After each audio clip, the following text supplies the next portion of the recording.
ಒಂದೆಡೆ ನಾವೆಲ್ಲ ಅಂತಾರಾಷ್ಟ್ರೀಯ ಮಹಿಳಾ ದಿನಾಚರಣೆಯನ್ನ ಆಚರಿಸ್ತಾ ಇದ್ದೀವಿ. ಹಾಸನದಲ್ಲಿ ಮಹಿಳಾ ದೌರ್ಜನ್ಯ ವಿರೋಧಿ ಜಾಥಾಗಳು, ನಿರಂತರವಾದಂತಹ ಕಾರ್ಯಕ್ರಮಗಳು, ಇದ್ರ ಬಗ್ಗೆ ಸೆಮಿನಾರ್ಗಳು ಇವೆಲ್ಲವೂ ಕೂಡ ನಡೀತಾ ಇದೆ. ಇದರ ಬೆನ್ನಲ್ಲೇ ಇದೀಗ ಹಾಸನದಲ್ಲಿ ಅಂತಾರಾಷ್ಟ್ರೀಯ ಮಹಿಳಾ ದಿನಾಚರಣೆ ಆಚರಣೆ ಮಾಡ್ತಾ ಇರ್ತಕ್ಕಂಥ ಹೊಸ್ಲಲ್ಲೇ ಅನಾಥ ಹೆಣ್ಣು ಮಗು ಒಂದಕ್ಕೆ ಬಹಳ ಚಿತ್ರಹಿಂಸೆ ಕೊಟ್ಟಿರ್ತಕ್ಕಂಥ ಆರೋಪ ಕೇಳಿ ಬಂದಿರತಕ್ಕಂಥದ್ದು. ಆಸ್ತಿಗಾಗಿ ಯುವತಿಯ ಮೇಲೆ ನಿರಂತರವಾಗಿ ಹಿಂಸೆ, ಲೈಂಗಿಕ ದೌರ್ಜನ್ಯ, ಮಾನಸಿಕವಾಗಿ ಕುಗ್ಗಿಸುವ ಯತ್ನ ಇವೆಲ್ಲವನ್ನೂ ಮಾಡಿದ್ದಾರೆ ಅಂತಕ್ಕಂಥ ಆರೋಪ ಹಾಸನ ಜಿಲ್ಲೆಯ ಕಟ್ಟಾಯ ಹೋಬಳಿಯ ಬಾಚಿಹಳ್ಳಿಯಲ್ಲಿ ನಡೆದಿದೆ. ಬಾಚಿಹಳ್ಳಿ ಗ್ರಾಮದ ವಸಂತ್ ಕುಮಾರ್ ಎಂಬುವವರ ಪುತ್ರಿ ಜ್ಯೋತಿ ಎಂಬ ಯುವತಿಗೆ ಮಲತಾಯಿ ಪದ್ಮ ಹಾಗೂ ಆಕೆಯ ಪುತ್ರ ಮಂಜೇಶ್ ಅಂತಕ್ಕಂಥವ್ರು ದಿನನಿತ್ಯ ಮಾನಸಿಕ ಮತ್ತೆ ದೈಹಿಕ ಹಿಂಸೆಯನ್ನ ನೀಡ್ತಾ ಇದ್ದಾರೆ ಅಂತ ಹೇಳಿ ಬಾಲಕಿಯ ಅತ್ತೆ ಶಾರದಾ ಅಂತಕ್ಕಂಥವ್ರು ಆರೋಪವನ್ನ ಮಾಡಿರ್ತಕ್ಕಂಥದ್ದು. ಸುದ್ದಿಗೋಷ್ಠಿಯಲ್ಲಿ ಮಾತನಾಡಿರ್ತಕ್ಕಂಥ ಅವರು, ಜ್ಯೋತಿ ಬಾಲ್ಯದಲ್ಲೇ ತಾಯಿಯನ್ನ ಕಳೆದುಕೊಂಡು ಅಜ್ಜಿ ಬಳಿ ಬೆಳೆದಿರ್ತಕ್ಕಂಥ ಹುಡುಗಿ, ನಂತರ ಮಲತಾಯಿ ಈಕೆಯನ್ನ ಸರಿಯಾದ ಆಹಾರ ಕೊಡದೆ, ಮೂಲಭೂತ ಸೌಕರ್ಯವನ್ನ ನೀಡದೆ, ಕತ್ಲೆ ಕೋಣೆಯಲ್ಲಿ ಕೂಡ್ ಹಾಕಿ ಬಂಧಿಸಿ ದಿನನಿತ್ಯ ಹಿಂಸಿಸ್ತಾ ಇದ್ರು.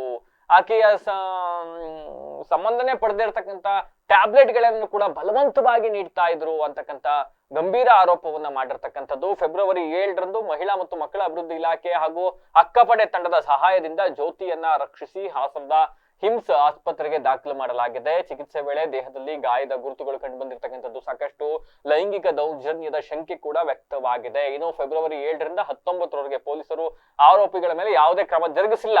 ಅಂತೆಯೇ ಕೇಸನ್ನು ಕೂಡ ಮುಚ್ಚಿ ಹಾಕ್ತಕ್ಕಂಥ ಹುನ್ನಾರ ಮಾಡ್ತಾ ಇದ್ದಾರಂತೆ. ಹಾಸನದಲ್ಲಿ ಇರ್ತಕ್ಕಂಥ ಎಲ್ಲಾ ಮಹಿಳೆಯರು, ಅಧಿಕಾರಿಗಳು ಯಾರ್ಯಾರಿದ್ದಾರೆ, ಕೀ ಪೋಸ್ಟ್ ಅಲ್ಲಿ ಇರೋರೆಲ್ಲ ಮಹಿಳೆಯರೇ. ಜಿಲ್ಲಾಧಿಕಾರಿಗಳಿಂದ ಹಿಡಿದು ಜಿಲ್ಲಾ ಪೊಲೀಸ್ ವರಿಷ್ಠಾಧಿಕಾರಿಗಳಿಗೂ ಮಹಿಳೆನೆ. ಮಹಿಳಾ ದಿನಾಚರಣೆ ದಿವಸ ಅವರೆಲ್ಲ ಬಂದು ಇಲ್ಲಿ ಭಾಷಣ ಮಾಡಿ ಹೋಗಿದ್ದಾರೆ ಹಾಸನದಲ್ಲಿ ಕಲಾಭವನದಲ್ಲಿ. ಇಂಥದ್ದು ಆದ್ಮೇಲೆ ಯುವತಿಯನ್ನ ಮಹಿಳಾ ಮತ್ತು ಮಕ್ಕಳ ಕಲ್ಯಾಣ ಇಲಾಖೆಯವರ ರಕ್ಷಣೆ ಮಾಡಿ ಕರ್ಕ ಬಂದ ಮೇಲೆ, ಅಕ್ಕಪಡೆಯೇ ರಕ್ಷಣೆ ಮಾಡಿ ಕರ್ಕ ಬಂದ ಮೇಲೆ ಯಾಕೆ ಕೇಸ್ ದಾಖಲಿಸ್ತಾ ಇಲ್ಲ? ಆ ಯುವತಿ ಹಾಸ್ಪಿಟಲ್ ಅಲ್ಲಿ ಅಡ್ಮಿಟ್ ಆಗಿದೆ.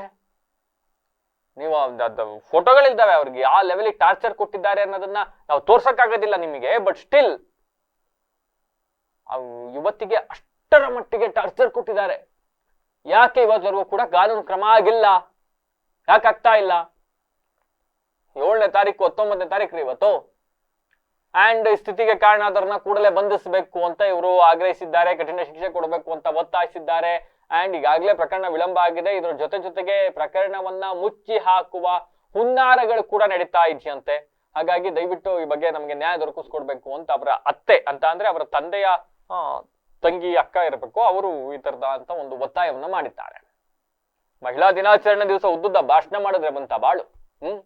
ಮಹಿಳಾ ವಿರೋಧಿ ಮಹಿಳಾ ವಿರೋಧಿ ಜಾಥಾ ಇವೆಲ್ಲವನ್ನು ಮಾಡ್ಕೊಂತಿದೀವ್ರಿ ನಾವು ಹಾಸನದಲ್ಲಿ 3 ದಿವಸದಿಂದ.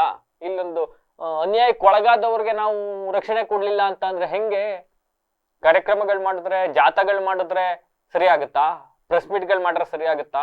ಡಿಸಿ ಆಫೀಸಲ್ಲಿ ಕೂತ್ಕೊಂಡು ಮೀಟಿಂಗ್ ಅಲ್ಲಿ ಭಾಗವಹಿಸಿದ್ರೆ ಸರಿ ಆಗುತ್ತಾ?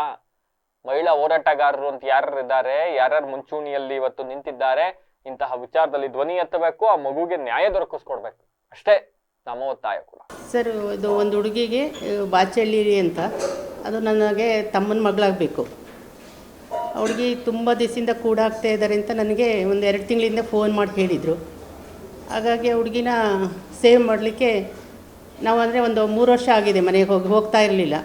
ಬೇರೆಯವರು 1-2 ತಿಂಗಳಲ್ಲೇ ಫೋನ್ ಮಾಡಿ ಹೇಳಿದರು, ತುಂಬ ಅಳ್ತಾ ಇದೆ, ಕೂಡಾಕಿದ್ದಾರೆ, ಕಿರ್ಚಾಡ್ತಾ ಇದೆ, ಸ್ನಾನ ಮಾಡಿಸಿಲ್ಲ ಅಂತ. ಆಗ ನಾನು ಒಂದು ಮಹಿಳಾ ಸಂಘಕ್ಕೆ ಹೇಳ್ತೀನಿ ಓದಿದೆ ಅಂತ. ಆಮೇಲೆ ಒಂದು ದಿವಸ ಹೋಗಿ ನೋಡ್ಕೊಂಬರ್ತಾರೆ ಅವರು, ಹುಡುಗಿ ಯಾವ ಸ್ಥಿತಿಲಿದೆ ಏನು ಅಂತ.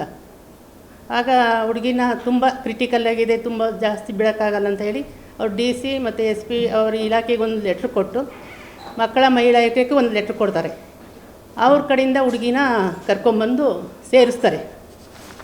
ಇವಾಗ 7ನೇ ತಾರೀಕು 2ನೇ ತಾರೀಕಲ್ಲಿ 2ನೇ ತಿಂಗಳು 26 ಹಾಸನ ಹಿಮ್ಸ್ ಆಸ್ಪತ್ರೆಗೆ ಸಾಯಂಕಾಲ ಸೇರಿಸ್ತಾರೆ ಸರ್. ಮಹಿಳಾ ಅಕ್ಕಪಡೆ ಹೋಗಿ ಕರ್ಕೊಂಬರುತ್ತೆ.